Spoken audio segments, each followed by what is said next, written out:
Saudara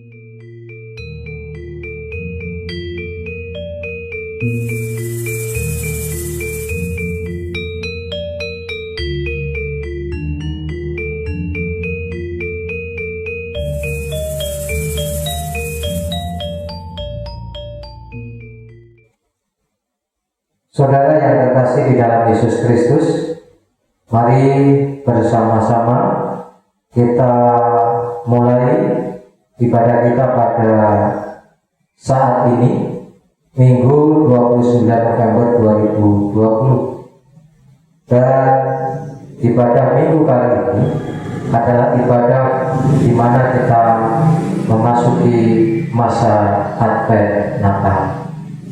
Mari kita bersaat teduh sejenak.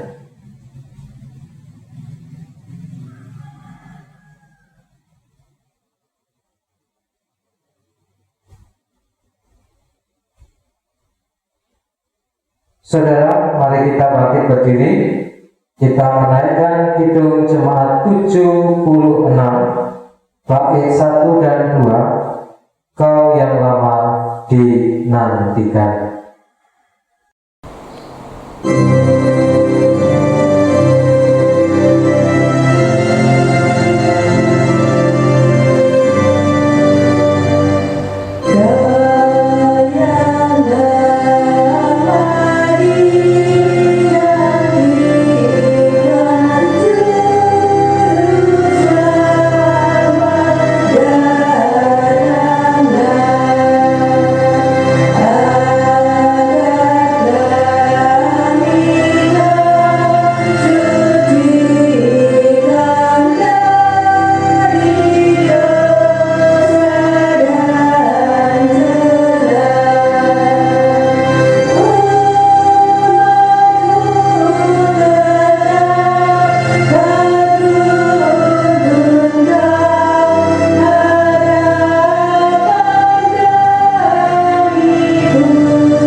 Tuhan yang menciptakan langit dan bumi adalah sumber pertolongan kita. Kasih karunia dan damai sejahtera dari Allah Bapa kita dan Tuhan Yesus Kristus ada pada saudara sekalian. Amin. Dipersilakan duduk kembali. Saudaraku, mari bersama-sama kita menerima sapaan Tuhan di dalam firman-Nya yang terambil dari 1 Tesalonika 5 ayat 23 dan 24 yang demikian.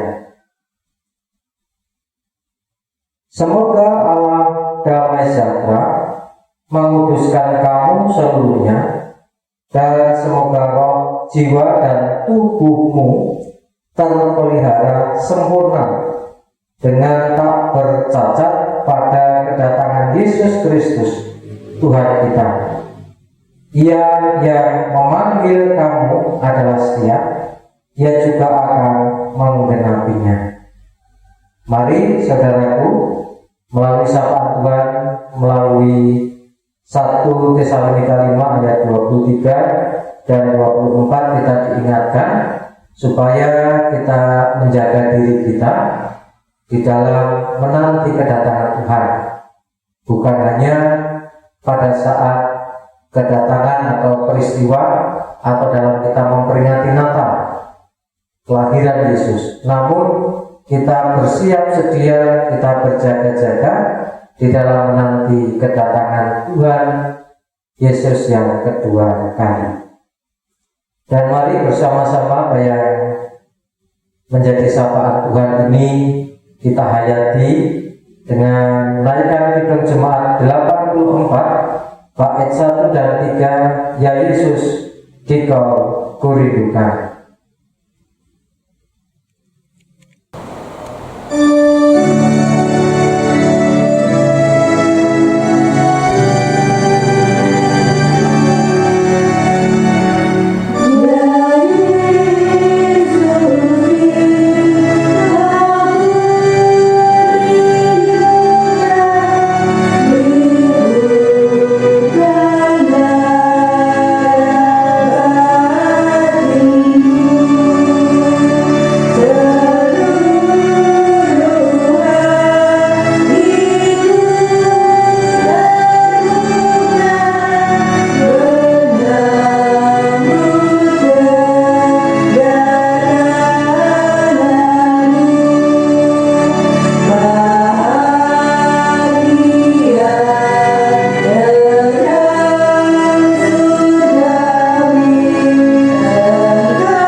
Mari saudara kita bersama-sama berdoa.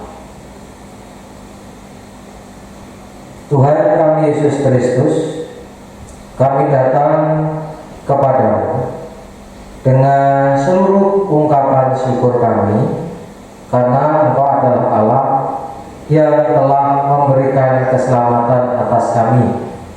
Engkau juga Allah yang senantiasa menyertai kehidupan kami, menjaga, melindungi, dan memberikan pertolongan atas kami.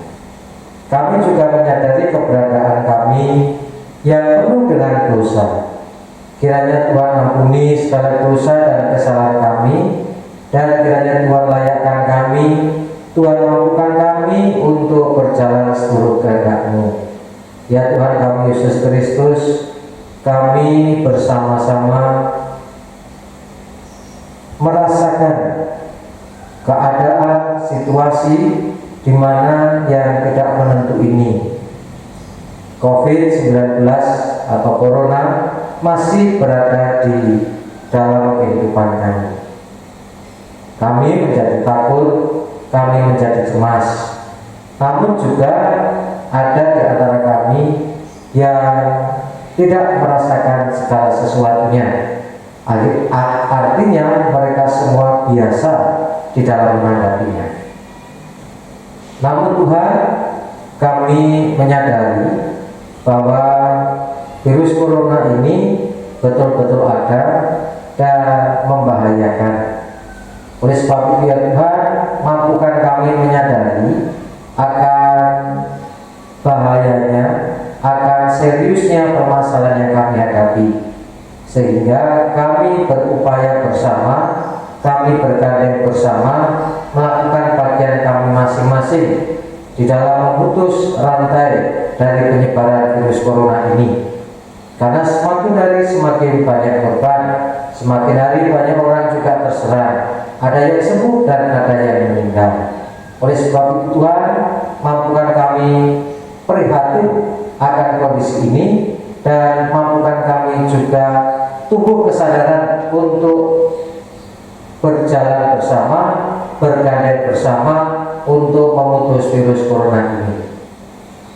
Kiranya Tuhan berkati upaya-upaya yang kami lakukan, dan Tuhan melihat hal itu, dan Tuhan bersegera menolong kami untuk mengangkat virus ini dari muka bumi ini, sehingga kami boleh beraktivitas dengan normal kembali. Kami melakukan segala sesuatunya dengan penuh sukacita tanpa rasa takut oleh karena virus corona ini. Kami juga memohon kepadamu di dalam setiap pergumulan kami, pribadi lepas pribadi, Tuhan hadir, Tuhan tolong, dan Tuhan sendiri yang akan memampukan kami untuk bergumul dengan baik dan mendapatkan jalan keluar oleh karena terang dari kuasa-Mu saja. Engkau yang akan memampukan kami melakukan segala sesuatunya dengan baik. Engkau juga yang akan senantiasa hadir di dalam pergumulan keluarga kami. Harapan-harapan ada di dalam keluarga kami. Kiranya Tuhan sendiri yang akan menolong, Tuhan sendiri yang akan memberikan jalan keluar, termasuk juga harapan jemaat Tuhan, khususnya di Cijuwiring, ingin segera kembali untuk beribadah di rumahmu, ingin kembali untuk beribadah bersama di gerejamu. Tuhan, kami saat ini masih beribadah di rumah kami, tapi kami mohon kepadamu supaya kami dapat menghayati ibadah kami di tengah keluarga kami. Dan biarlah Tuhan, semuanya segera berlalu supaya kami dapat kembali bersekutu bersama-sama di gerejamu, di rumahmu, sehingga kami semakin erat di dalam persekutuan yang ada. Kami hanya menyerahkan semuanya ke dalam tangan-Mu, ke dalam Yesus Kristus Tuhan dan Raja kami. Dan kami akan mendengarkan firman-Mu. Tuhan, mampukan kami mendengar dengan baik dan juga melakukan firman-Mu dalam kehidupan kami. Dalam Yesus Kristus kami berdoa. Amin.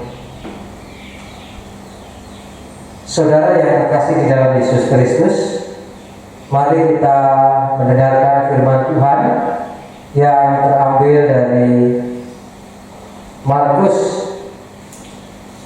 13 ayat 24 sampai dengan 37. Markus 13 ayat 24 sampai 37 yang demikian. Kedatangan Anak Manusia perumpamaan tentang pohon ara. Tetapi pada masa itu, sesudah siksaan itu, matahari akan menjadi gelap dan bumi dan bulan tidak bercahaya, dan bintang-bintang akan berjatuhan dari langit, dan kuasa-kuasa langit akan goncang. Pada waktu itu orang akan melihat Anak Manusia datang dalam awan-awan dengan segala kekuasaan dan kemuliaannya.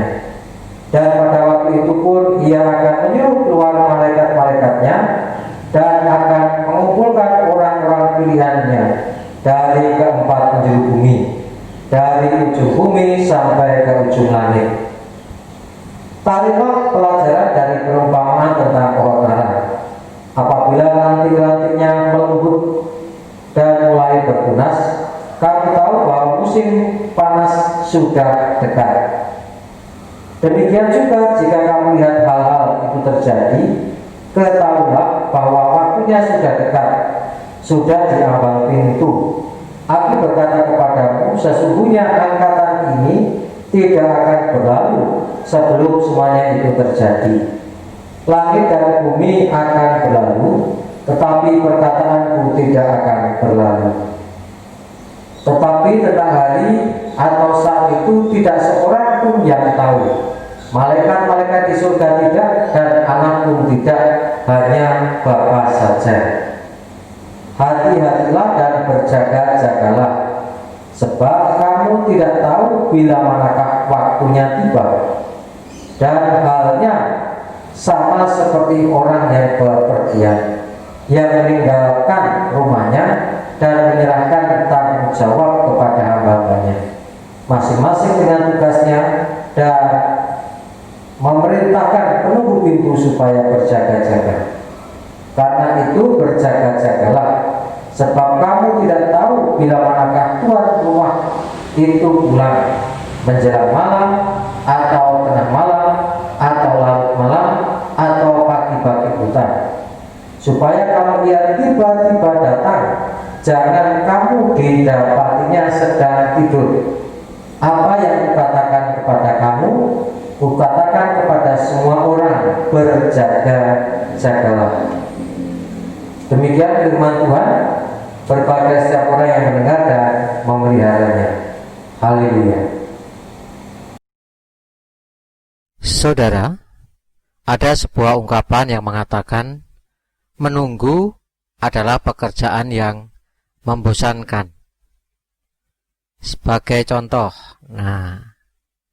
ini ada dua orang yang sedang menunggu seseorang datang. Yang pakai topi dan jas merah, dia menunggu sambil berdiri dan melihat jam tangannya. Karena yang ditunggu belum juga datang menurut waktu yang telah disepakati. Kemudian gambar yang kedua, ada orang yang memakai baju kuning. Dia menanti kedatangan seseorang sambil duduk. Ini juga begitu. Dan mereka nampak bosan ketika yang ditunggu belum juga datang.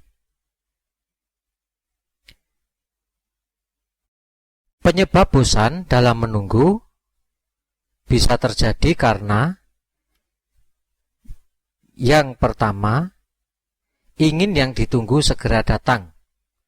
Atau ketika kita mendapatkan sesuatu, kita menginginkan atau mengendaki sesuatu yang kita inginkan itu segera datang atau segera terwujud. Jadi karena keinginan untuk segera terwujud atau yang ditunggu segera datang atau keinginan kita segera terwujud, inilah yang kadang-kadang membuat kita menjadi bosan di dalam menunggu.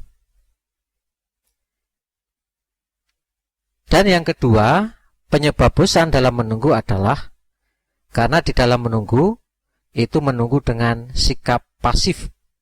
Artinya tidak berbuat apa-apa, hanya diam saja di dalam menunggu. Sehingga waktu yang digunakan untuk menunggu dirasa sangat lama karena hanya diam saja, tidak ada aktivitas tertentu di dalam menunggu. Ya mungkin hanya duduk, atau mungkin hanya dengan tiduran atau bersantai, bermalas-malasan, sehingga ketika kita menunggu sesuatu atau menunggu datangnya seseorang, maka sikap bosan muncul dalam diri kita. mungkin masih banyak hal yang lain yang menyebabkan kita bosan di dalam menunggu. Dua hal ini hanya sebagai contoh kecil saja penyebab bosan dalam menunggu.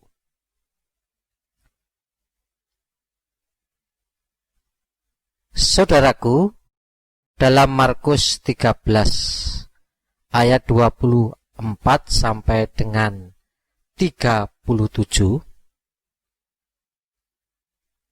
mengisahkan atau menceritakan tentang hal menunggu. Dan di dalam hal menunggu tersebut diterangkan di dalam Markus 13 ayat 24 sampai 37. Yang pertama adalah peringatan bahwa Tuhan Yesus akan datang untuk kedua kali. Jadi dikatakan di sana bahwa Tuhan Yesus itu akan datang untuk kedua kalinya. Kita tahu bahwa Tuhan Yesus sudah datang yang pertama kalinya. Dan ketika kedatangannya yang pertama, kedatangan Tuhan Yesus yang pertama itu untuk memberikan pengampunan dosa dan keselamatan atas manusia. Namun kedatangan Tuhan Yesus yang kedua bukan lagi untuk memberikan pengampunan dan keselamatan, namun kedatangannya yang kedua adalah untuk menjemput umatnya.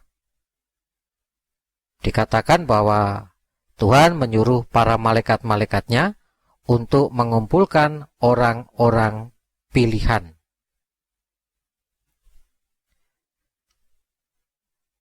Dan yang kedua yang terdapat dalam Markus 13 ayat 24 sampai 37 adalah tentang nasihat untuk berhati-hati dan berjaga-jaga dalam menunggu kedatangan Tuhan Yesus yang kedua kalinya.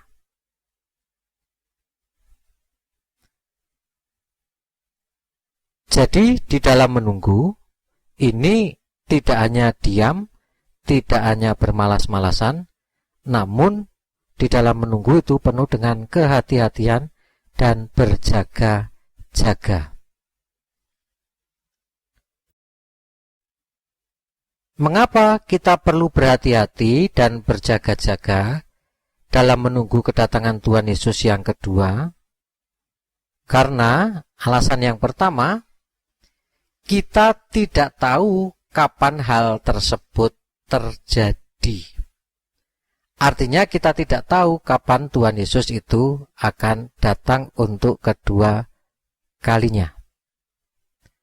Meskipun disebutkan di dalam nats kita bahwa kedatangan Tuhan Yesus yang kedua kalinya akan dimulai atau ditandai dengan suatu kesengsaraan, suatu penderitaan yang besar, dan banyak hal lain yang mendatangkan penderitaan atas manusia.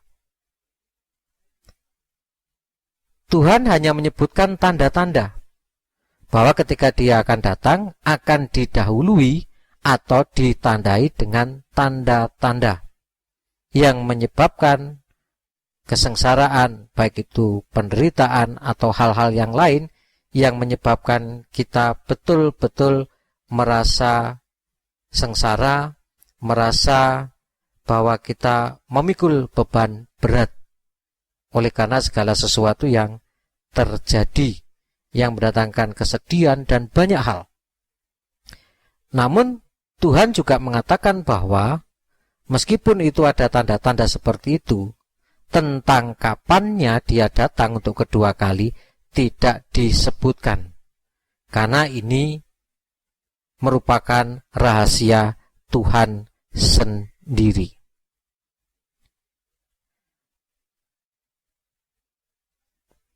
Dan alasan yang kedua kenapa kita perlu berhati-hati dan berjaga-jaga dalam menunggu kedatangan Tuhan Yesus yang kedua, itu alasan yang kedua adalah jangan sampai kita tertidur pada saat Tuhan Yesus datang kedua kalinya. Tertidur di sini yang dimaksudkan dengan tertidur adalah yang pertama adalah tidak sadar. Tidak sadar bisa tidak sadar secara jasmani, mungkin pingsan. Namun lebih daripada itu, tidak sadar di sini adalah keadaan di mana kita berada dalam dosa.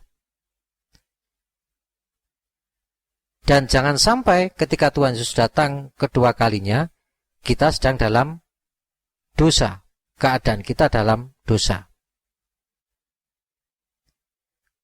Kemudian yang kedua adalah, yang dimaksud dengan tertidur di sini adalah tidak berbuat apa-apa atau bermalas-malasan. Jangan sampai kita berhenti beraktivitas. Nah, aktivitas di sini adalah aktivitas rohani. Kita harus tetap berdoa, kita harus tetap membaca firman, menghayati firman, dan melakukan firman Tuhan. Nah, saudaraku, berhati-hati dan berjaga-jaga adalah aktivitas yang harus kita lakukan dalam menunggu. Tidak lain di sini adalah menunggu kedatangan Tuhan Yesus yang kedua kalinya. Berhati-hati. Berhati-hati di sini adalah tidak sembrono atau tidak gegabah dalam melakukan sesuatu. Jadi ketika kita mau melakukan segala sesuatu, tentunya kita harus berpikir terlebih dahulu. Kita harus betul-betul mencermati, memikirkan secara mendalam apa yang akan kita lakukan. Apakah yang akan kita lakukan itu sesuai dengan firman Tuhan, atau yang kita lakukan itu bertentangan dengan firman Tuhan. Artinya, ketika kita melakukan sesuatu atau akan melakukan sesuatu, kita harus pertimbangkan secara matang agar apa yang kita lakukan tidak melenceng atau tidak bertentangan dengan firman Tuhan. Itulah berhati-hati. Kemudian berjaga-jaga. Berjaga-jaga di sini adalah menyiapkan segala sesuatunya, segala sesuatu yang dibutuhkan. Ketika prajurit mau perang, mereka berjaga-jaga. Dan di dalam berjaga-jaga itu ya menggunakan seluruh perlengkapan perang. Nah, kita harus menyiapkan segala sesuatunya dan memakai hal itu ketika kita berjaga-jaga dalam menunggu kedatangan Tuhan Yesus yang kedua. Apa yang perlu kita siapkan? Doa dan firman. Artinya kita harus terus-menerus, jangan berhenti untuk berdoa kepada Tuhan. Berdoa di sini ada bersyukur, berdoa di sini adalah memohon kekuatan kepada Tuhan supaya dapat menjalani hidup dengan baik. Firman itu adalah juga merupakan senjata kita. Karena firman ini yang akan menuntun kita supaya kita bertindak benar di hadapan Tuhan.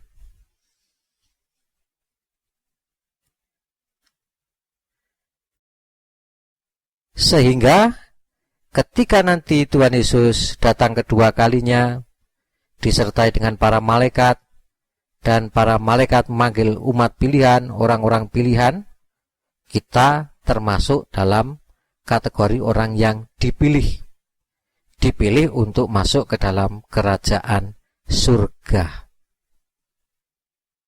Jadi sangat penting bagi kita di dalam menunggu kedatangan Tuhan Yesus itu melakukan segala upaya, melakukan aktivitas, supaya kita tidak bosan. Tuhan Yesus tidak datang kok, belum datang. Akhirnya kita tidak melakukan aktivitas apa-apa, kita terlena, kita tertidur. Tertidur yaitu ada dalam keadaan dosa. Kita tidak melakukan segala sesuatu.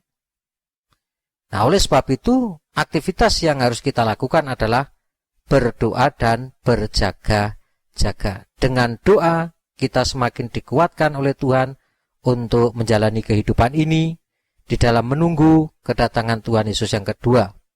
Apalagi nanti ketika kita harus menghadapi berbagai macam hal yang besar yang mendatangkan penderitaan atas kita. Doa akan menumbuhkan semangat dan kekuatan.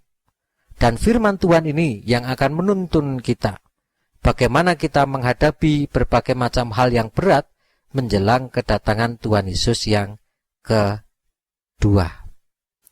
Jadi, mari kita menantikan kedatangan Tuhan Yesus yang kedua dengan terus berdoa dan berjaga-jaga, yaitu berdoa dan membaca firman Tuhan, menghayati firman dan hidup di dalam firman.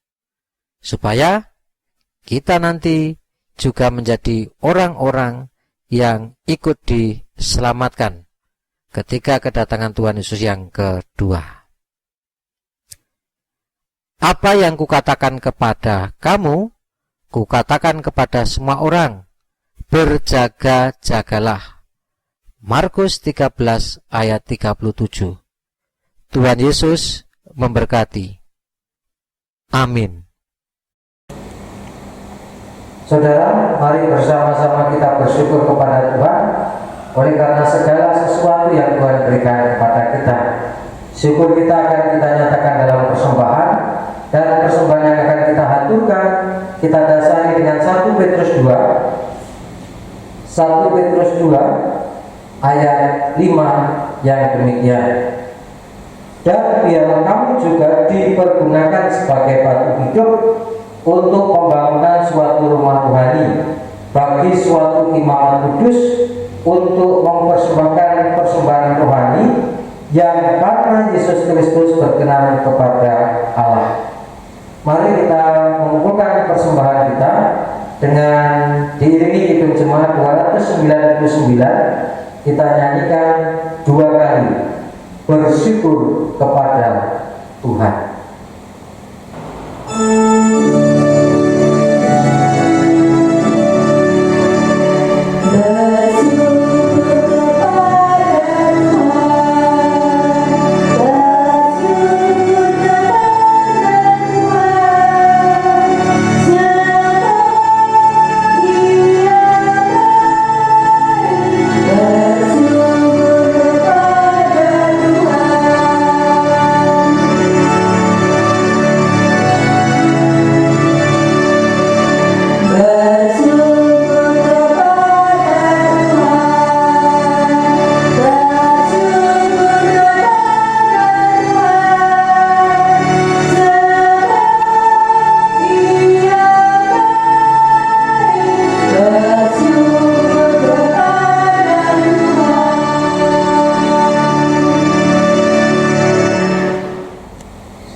Mari bersama-sama kita berdoa.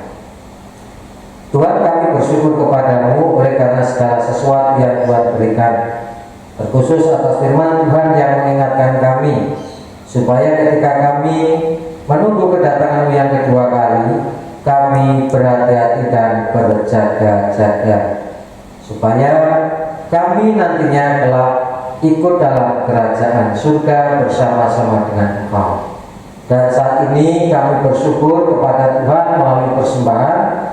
Tuhan, sucikanlah, terimalah persembahan ini, dan mampukan kami memberikan yang terbaik seluruh kehidupan kami untuk kemuliaan nama-Mu. Kami akan melanjutkan aktivitas kami, ya Tuhan. Kiranya Tuhan beserta kami dan menolong kami. Di dalam kasih Kristus kami berdoa. Amin. Mari bersama-sama bangkit berdiri, kita mengikrarkan pengakuan iman rasuli secara bersama-sama.